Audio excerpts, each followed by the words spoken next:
Bismillahirrahmanirrahim. Assalamualaikum warahmatullahi wabarakatuh. Hi everyone, my name is muthmainnah, and today I'm going to share with you about my experience in learning Introduction to TEYL course about how to teach English to young learners. First of all, I'm sorry if my voice is sore because today I'm feeling a little bit unwell.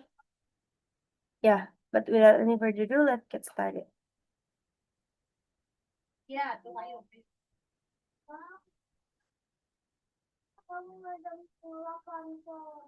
Okay, now I'm going to share about the principle of TEYL. First of all, there are four key principles of TEYL. The first one is implicit learning. Children learn best when language is acquired naturally, just like how they learn their first language through exposure and interaction, not memorization. The second one is contextual meaning. We usually use real life situations, stories, and visuals to make English meaningful and easy to understand for them.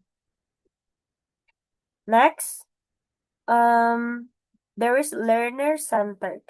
The activities are usually based on children's interests, needs, and involvement. And then the last one is meaningful learning. We connect language to the children's own experience, making it relevant and memorable for them. Now, how to teach skills to young learner? The first one, there is receptive skill. It contains listening and reading.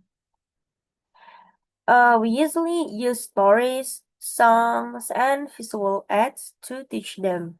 For example, storytelling with pictures for listening skill and then simple storybooks for reading skill. And then the second one, there's productive skills. It contains speaking and writing. We use charts, games, and drawing activities for teaching them. For example, we can do a role play activity for speaking, and then we can do labeling pictures for writing skills. Now, let's move on to the steps in teaching skills. There is 5 steps in teaching skills. First one is pre-teach vocabulary. The second one, model the activity. The third one is group or pair practice. And then the fourth one, independent practice. And then the last one is feedback and praise. Use a simple flowchart or number list with icons. So,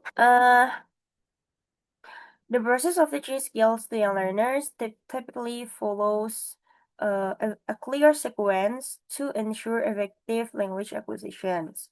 First, teacher pre-teach vocabulary by introducing new words using visual, real objects, or gestures to build students' understanding before the main activity. Next, they model the activity by demonstrating how to perform the task or use the language, providing a clear example for learners to follow. Then, students engage in group or pair practice where they collaborate and practice the language with peers under the teacher guidance, allowing for gaining confidence. Learners move on to independent practice. So, independent practice applying the language skills on their own to reinforce learning. And then the last one, finally, teachers provide them feedback and praise. Um, it is to encourage students, correct errors gently, and motivate them to continue the progress. Okay. The next one is approaches and methods. There are several approaches and methods that we use for uh, teaching English to young learner. The first one is total physical response. Total physical response is like the teacher give them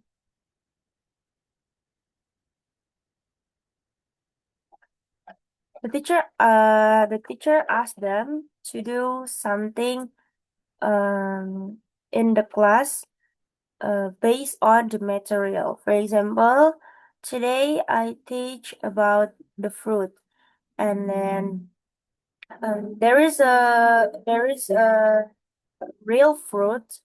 There is a real fruit, one apple and one banana. And I asked the student to point uh the banana, so they must point the banana. And then the second method is communicative language teaching. Also, in total physical response and communicative language learning, we can use storytelling, songs, and chants, and also we can use the games. Now, techniques in teaching English to young learners. First one is listen and repeat. Students listen to words, phrases, and a sentence, and then they have to repeat them. For example, if I say, there is a cat, so they must repeat what I say. There is a cat. The second one is listen and do. Total physical response. Um, uh, Total physical response methods is used in these techniques. So students respond physically to teacher commands. And then the third one is draw and color. So students draw and color pictures related to vocabulary or stories, and then reinforcing learning through creativity and visual memory. The last one is listen and identify. Students listen to descriptions or stories, and they identify the objects, pictures, or words, enhancing listening and comprehension. Now, teaching with song, games, and story. Um, there is several example to teaching the young learners through songs, games, and story. For example, when we using the song in the material about the body parts, we can use head, shoulder, knees, and toes songs. And then we can do Simon Says games um, in the class.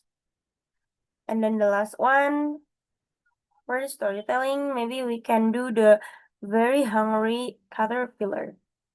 For the story, maybe we can show the images to them, and like for the game, we have to practice first so they can follow and understand the rules.